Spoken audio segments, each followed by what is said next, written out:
Jadi kali ini kita akan membahas tentang Worksploit dan Syntax. Sebelumnya izin memperkenalkan diri, nama saya Ibnu Alamsa dengan NIM 445250088 dari Prodi Ilmu Kelautan, Fakultas Pertanian, Universitas Sulanageng Tirtayasa.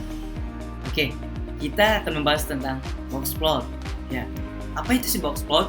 Ya, Worksploit, diagram kotak atau garis, adalah grafik yang menampilkan ringkasan statistik 5 angka penting dari data minimum, Q1, median, Q3, dan maksimum. Boxplot membantu melihat pusat data, sebaran, dan pencilan atau outlier dengan cepat. Lalu, ya, yang pertama itu 5 angka ringkasan nih. Untuk melihat boxplot ini, kita lihat pertama itu minimum. Ya, dari contoh ini misalnya 2, 4, 5, 7, 7, 8, 9, 10, 12, 13, 15. Lihat, data minimum atau nilai terkecil, ya, bukan pencilan. Yaitu berapa? Minimumnya adalah 2. Lalu yang kedua yaitu Q1 atau kuartil 1. Persentil dari 25. Ya, persentil ke 25. Berapa hasilnya? Yaitu 5. Ya. Lalu median, ya, Q2 atau persentil 50. Ya, persentil 50.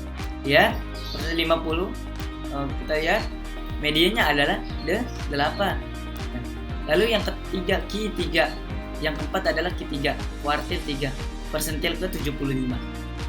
Kenapa? Ketiganya adalah 12. Lalu maksimum, ya, nilai terbesar atau bukan pencilan. Ya, lihat nilai terbesarnya berapa dari data tersebut adalah 15. Lihat anatomi boxplot, ya, dari contoh ini. Lihat kotak box. Ya, kotak box ini, ya, atau nilai minimum, ya, menunjukkan, ya, rentang dari Q1 sampai Q3. Lalu, ya, yang kedua garis di tengah atau menunjukkan median ke 2 atau Q2, median. Whisker, ya, whisker ini yang ketiga ini menjangkau nilai minimum dan maksimum yang bukan pencilan, ya. Lalu yang terakhir adalah titik di luar, ya, atau outlier pencilan. Yang ketiga, bagaimana cara membaca boxplot? Yang pertama, lihat kita pusat data. Lihat garis tengah atau median, ya. Semakin ke kanan, median semakin besar. Lalu yang kedua, sebaran data. Lihat panjang kotak, semakin panjang kotak, semakin besar sebaran data, 50% data. Lalu variasi data, ya. Variasi data, lihat whisker. Jika whisker variasi data semakin besar, 50% data di tengah. Lalu pencilan nih, pencilan atau titik outlier, ya, titik di luar whisker, ya, titik di luar whisker, data yang nilainya sangat kecil atau sangat besar dibanding yang lain. Lalu yang keempat itu langkah membuat boxplot. Apa aja sih untuk langkah membuat boxplot itu? Yang pertama, urutan data dari kecil ke besar, ya. Lalu yang kedua, tentukan 5 angka ringkasan minimum, ya, Q1, ya, median, Q3, dan maksimum. Lalu yang ketiga kita hitung whiskernya Q3 sampai Q1, ya. Tentukan batas pencilan. Batas bawah nih kita lihat dulu, Q1 itu kurang 1,5 dikali whisker. Lalu yang batas atas Q3 ditambah 1,5 dikali whisker. Gambar boxplot, ya, gambar boxplot buat kotak Q1 sampai Q3, ya. Garis, media, whisker ke nilai minimum dan maksimum, bukan pencilan atau outlier. Lalu yang keenam itu titik di luar batas digambar sebagai pencilan outlier. Terus setelah itu kita lihat Syntax boxplot di RS Studio, ya. Yang pertama itu boxplot sederhana, ya, atau memiliki satu variabel saja. Artinya membuat boxplot dan satu set data. Lalu yang kedua itu menambahkan judul, tabel, dan warna. Menambahkan judul, grafik tabel, sumbu, Y, ya, mana kotak dan warna garis. Lalu C itu boxplot per kelompok atau membandingkan, ya, membandingkan distribusi data berdasarkan kelompok. Lalu yang keenam itu contoh pengaplikasiannya di dalam pendidikan, ya, bidang pendidikan itu untuk membandingkan nilai ujian antar kelas atau antar metode belajar. Lalu yang kedua itu kelautan, ya, menganalisis data tinggi gelombang, ya, suhu laut, arus, dan lainnya. Lalu yang ketiga itu kesehatan, ya. Kesehatan itu untuk melihat distribusi data seperti untuk melihat tekanan darah atau berat badan dan lain-lainnya. Lalu bisnis ini untuk membandingkan penjualan antar cabang produk atau periode waktu. Lihat untuk contoh hasil RS Studio untuk box plot sederhana, hanya memiliki satu kotak saja ya. Lalu yang kedua ini box plot terkelompok, memiliki dua kotak. Lalu kita lanjut ke syntax. Syntax itu atau secara singkatnya adalah kata dan struktur kalimatnya atau aturan menggabungkan kata menjadi kalimat bermakna. Lalu apa itu sih syntax? Ya, aturan yang mengatur susunan kata, frasa, dan klausa. Lalu apa elemennya? Elemen pokok sinteks adalah yang pertama itu kata atau words. Lalu ya frasa ya atau frasa itu kebendaan ya, kata kerja atau kata sifat. Klausa memiliki subjek dan predikat. Nah, lalu kalimat sentence. Kalimat sentence adalah gagasan lengkap. Lalu tipe struktur kalimat. Pertama kalimat tunggal ya, satu klausa saja. Lalu yang kedua kalimat majmuk, dua atau tambahkan klausa setara ya. Kalimat kompleks, satu klausa utama plus klausa bawahan. Lalu hubungan gramatikal ya, dia memiliki subjek sebagai pelakunya, lalu sebagai objek penderitanya, dan predikat sebagai tindakannya, dan keterangan sebagai waktu dan tempat. Fungsi dan pentingnya, pertama yaitu untuk mengetahui kejelasan makna, lalu yang kedua pengorganisasian ide, yang ketiga komunikasi efektif. Lanjut kita masuk ke dalam RS Studio ya. Setelah sudah masuk ya ke dalam datanya, kita ke ANOVA untuk mengambil datanya ya, ke ANOVA mengambil datanya.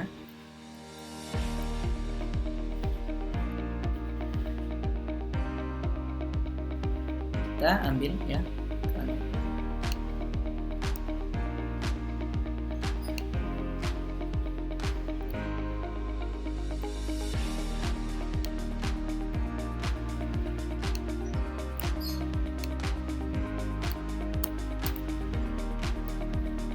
Masukkan datanya. Lalu kita install Padlet pada tools ini. Kita tunggu dulu. Oke, sudah keluar. Kita pada bagian package kita tulis nih bagi datanya, yaitu versi.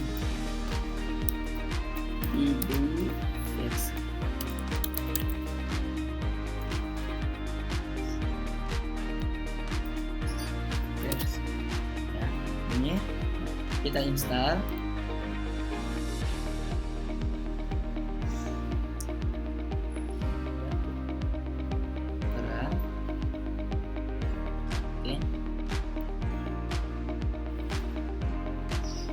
Kita masukkan data yang lain.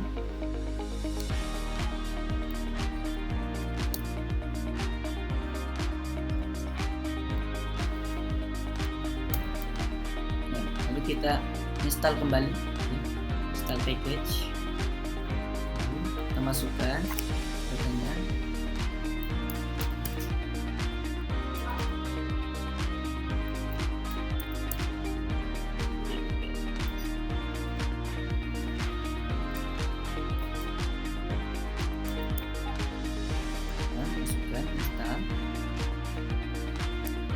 Ya, yes.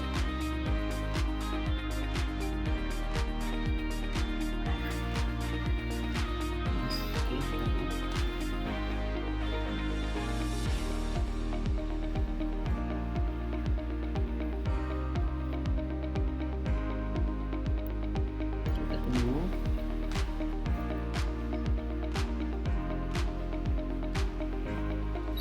Setelah itu kita masukkan data yang ketiga ya. Yang ketiga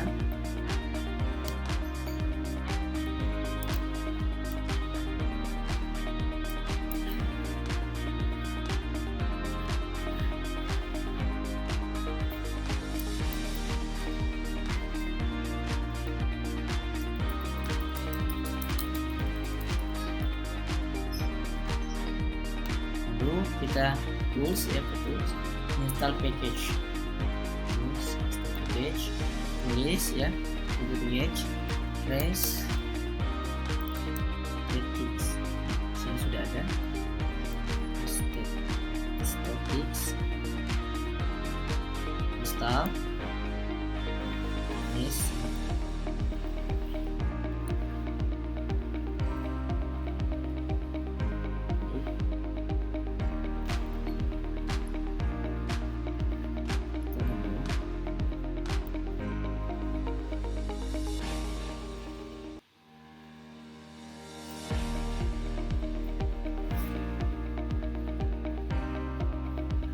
Lalu kita run.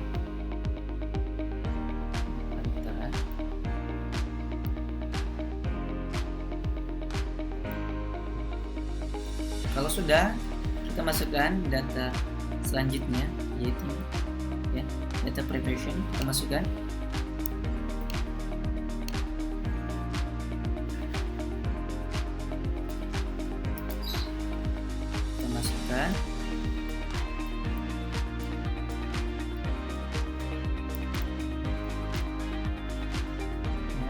Lalu kita run. Sudah keluar ya datanya, sudah keluar. Kita masukkan data selanjutnya ya, kita masukkan data selanjutnya ya, level.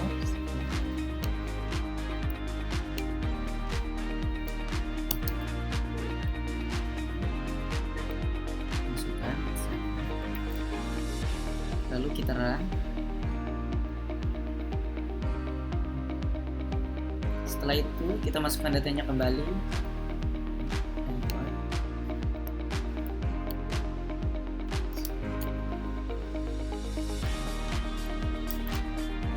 Lalu kita run. Keluar ya datanya. Kembali kita masukkan data yang selanjutnya. Pada Sumer Stage kita masukkan datanya.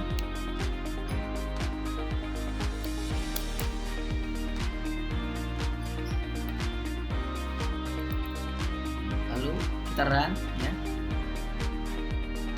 ya, keluar datanya ya. Kita lanjut ke visualization ya.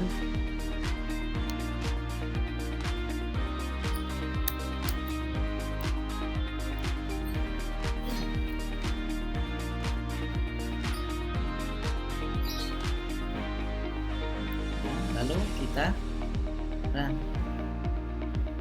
Di sini error nih, kita komen A, lalu run.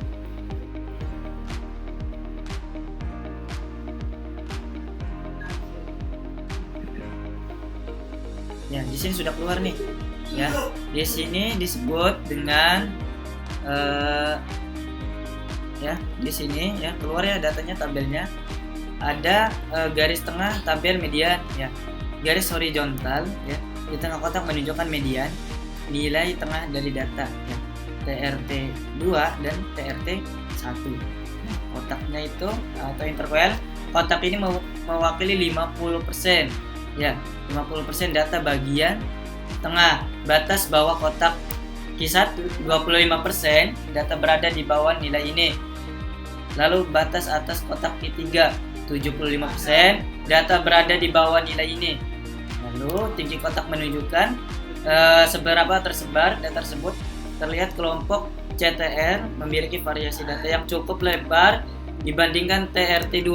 Lalu garis vertikal ini ya, garis yang memanjang ke atas ke bawah ya, menunjukkan rentang data di luar 50%, bagian tengah namun tetap dianggap normal ya, bukan ekstrim. Lalu 4 titik hitam ya, 4 titik hitam ini outlier ya. Pada kelompok TRT1 ya, 4 TRT1 terdapat 2 titik hitam nih, 2 titik hitam di atas garis whisker ya, ini disebut dengan outlier atau pencilan. Artinya ada 2 tanaman ya dalam kelompok treatment 1 yang memiliki berat jauh lebih tinggi dibandingkan tanaman yang lain. Oke, lanjut kita masukkan data yang lain.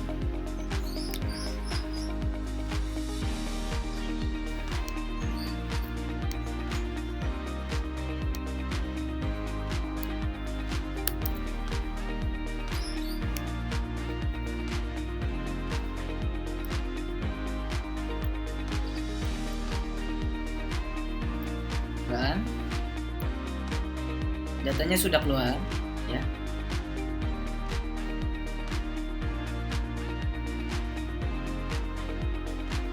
Kita masukkan kembali ya data selanjutnya yaitu ini ya, kita masukkan kembali CTRL-C. Oke, kita masukkan ke sini, masukkan datanya V ya, sudah. Lalu kita run ya, lalu error nih di sini, datanya error. Maka kita cara mengatasinya adalah dengan cara Ctrl A, lalu kita run ya.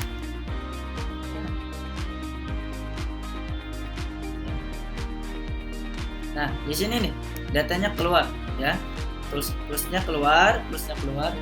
Ini pada garis diagonal lurus ya, pada garis diagonal lurus ini grafik ia melintang secara diagonal, artinya memiliki distribusi normal teoritis ya.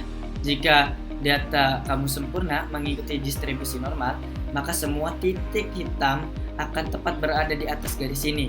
Lalu titik-titik hitam nih, titik hitam atau data, titik-titik ini adalah nilai aktual dari data penelitian ya, mengikuti garis. Terlihat sebagian besar titik mengikuti atau berada sangat dekat dengan garis diagonal ya. Ini dikasih kuat bahwa data kamu berdistribusi normal. Lalu penyimpangan ujung ya, ada sedikit titik di ujung ya, di ujung kanan atas yang agak menjauh dari garis ya, namun masih dalam batasan yang wajar. Area biru ini atau area biru ya, nih area berwarna di sekitar garis adalah pita kepercayaan ya, atau confidence bands ya. Selama titik-titik data masih berada di dalam area biru ini ya, di area biru ini, maka asumsi normalitas biasa dianggap terpenuhi.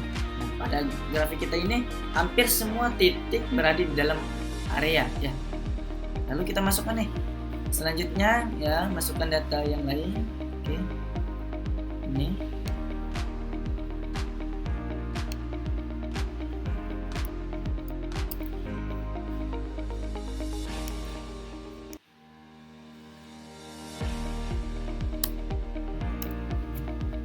kita run, sudah keluar datanya. Kita masukkan data yang lain. Nah, masukkan data yang lain. Buat.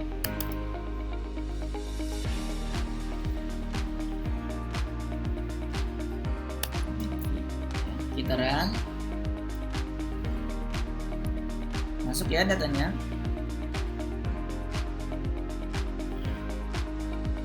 Masukkan data yang selanjutnya ya, dari sini kita masukkan ya.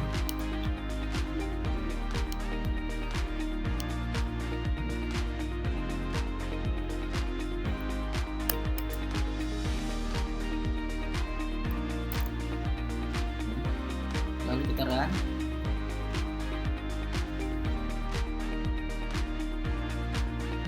Nah, di sini plotnya keluar ya, plusnya keluar. Lihat ya, lihat kelompok CTR ya, ini kelompok CTR, TRT1, TRT2. Nah, pada kelompok CTR ini atau kontrol ini, titik data mengikuti garis diagonal ya dengan sangat baik, dan semuanya berada dalam pita biru ya. Artinya apa? Data kontrol berdistribusi normal ya. Lalu pada kotak kedua ini TRT1, yaitu meskipun ada sedikit titik yang agak menjauh dari area ini ya, dari area ini ya, dari garis ujung di bawah dan di atas titik ya, di bawah atas titik ini tersebut masih berada di dalam area abu-abu atau biru. Ini menunjukkan apa? Distribusi masih dianggap normal. Lalu yang kelompok ketiga, ya TRT2, titik data terlihat sangat konsisten mengikuti garis lurus, menandakan distribusi normal yang sangat baik. Nah, lanjut kita masukkan data yang selanjutnya. Lanjutkan masuk selanjutnya yaitu plot model ya. Kita masukkan semuanya. CTL,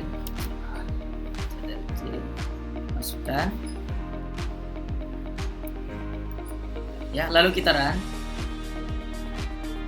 ke sini, kita run. Nah, datanya keluar ya. Datanya keluar yaitu plot residual phase fitted nih ya. Artinya apa? Jadi fitted residual phase fitted ini atau fitted value ini sumbu X nih. Sumbu X ini adalah nilai rata-rata prediksi ya untuk setiap grup CTR ya. CTR, TRT1 dan TRT2. Itu sebab titiknya ya terkumpul dalam 3 kolom, 3 vertikal ya. Residual itu sumbu Y ya. Sumbu Y ini adalah selisih antara nilai asli dengan nilai prediksi ya. Jika titik berada di angka 0 ya, berarti prediksi model itu sangat akurat. Nah, lihat pada grafik ini ya, garis merah horizontal terlihat merah di tengah, lihat tengah merah hampir sepenuhnya lurus dengan sejajar dengan angka 0 ya, dengan angka sejajar 0 ya. Ini adalah indikator yang sangat bagus bahwa hubungan dalam model kita ini ya bersifat linear ya. Lalu sebaran titik atau homogenitas ya, perhatikan sebaran titiknya ya. Sebaran titik pada kolom kiri, tengah dan kanan. Ketiganya memiliki rentangan penyebaran dari data ke bawah yang relatif serupa. Ini menunjukkan bahwa variasi antar kelompok adalah homogen. Asumsi homogenitas terpenuhi. Nah, label angka 17 ya. Label angka 17 ya. 15 harus secara otomatis menandai beberapa titik ya. Beberapa titik ya memiliki sisaan paling tinggi, paling jauh dari garis 0. Angka ini merujuk pada nomor baris di dataset kita. Selama titik-titik ini terlalu jauh ekstrim, mereka bukan masalah besar ya. Lanjut kita masukkan data selanjutnya ya. Data selanjutnya yaitu plan word ya. Plan word masukkan.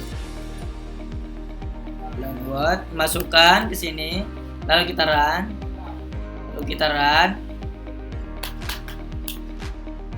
Lalu kita run ya, sudah kita run. Keluar datanya nih. Keluar datanya. Lalu kita computation, masukkan data yang selanjutnya.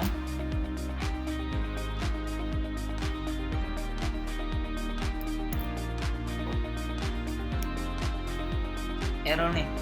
Ketika error kita komen aja atau Ctrl A. Lalu kita run.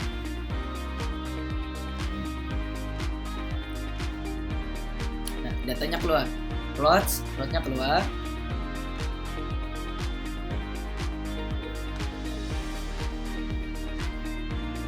Ya, plotnya keluar. Sini. Udah kita run ya.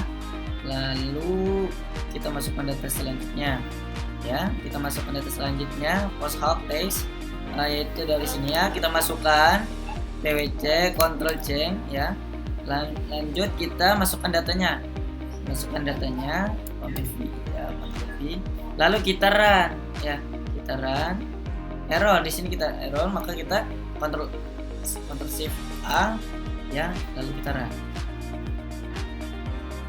Oke, kita tunggu. Ya. Kita tunggu datanya.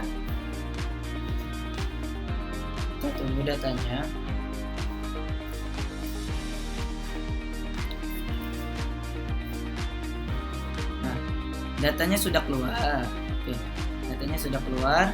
Lalu kita masukkan data yang selanjutnya, ya. Data yang selanjutnya, Ctrl C. Kita masukkan ke sini ya.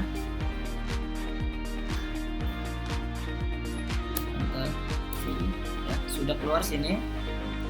Lanjut kita run. Oke, kita run. Error. Maka untuk mengatasinya Ctrl Shift A dan kita pencet run. Nah, kita tunggu.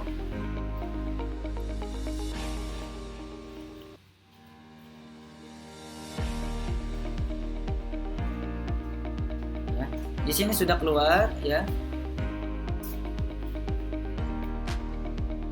Ya, datanya sudah keluar, plotnya ya. Di sini lihat hasilnya ada F2 27. 4 sama dengan 4 4,85, P-nya itu 0,016 ya, mg kuadrat nya itu 0,26. Artinya apa ya? Nilai pada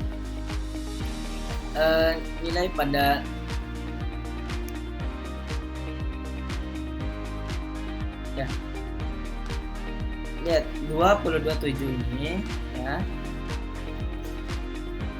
nilai P 0 sampai 17 ini ya masih di bawah 0,5, yang berarti hasil penelitian kamu itu tetap signifikan ya. Secara statistik perubahan metode ini tidak mengubah kesimpulan utama ya, bahwa adanya perbedaan nyata pada berat tanaman di antara kelompok tersebut. Lalu kita lihat pada tanda bintang ya, tetap muncul ya di antara kelompok TRT1 dengan TRT2. Artinya menegaskan bahwa ya perbedaan yang paling signifikan ini dalam eksperimen adalah kelompok perlakuan 1 dan perlakuan 2. Lanjut, kita masukkan data yang selanjutnya ya. Masukkan data yang selanjutnya. Kita masukkan ya.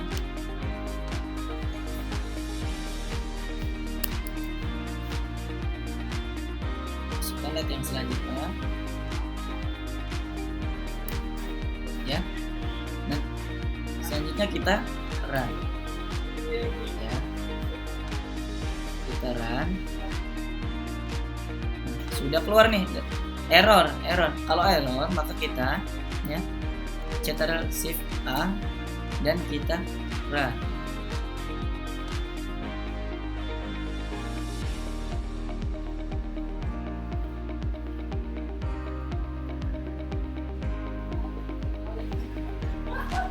Ya. Di sini ya datanya sudah keluar ya, Oke, dan plotnya pun sudah keluar. Maka dari hasil penelitian ini kita ya, data dari yang sudah kita masukkan ini artinya berhasil ya. Itulah tentang pemaparan tentang box plot ya pada RS Studio dan Saintext ini ya. Demikian penjelasan yang dapat saya sampaikan. Semoga informasi ini bermanfaat dan dapat menambah pemahaman kita semua. Terima kasih atas perhatiannya. Wassalamualaikum warahmatullahi wabarakatuh. Labana al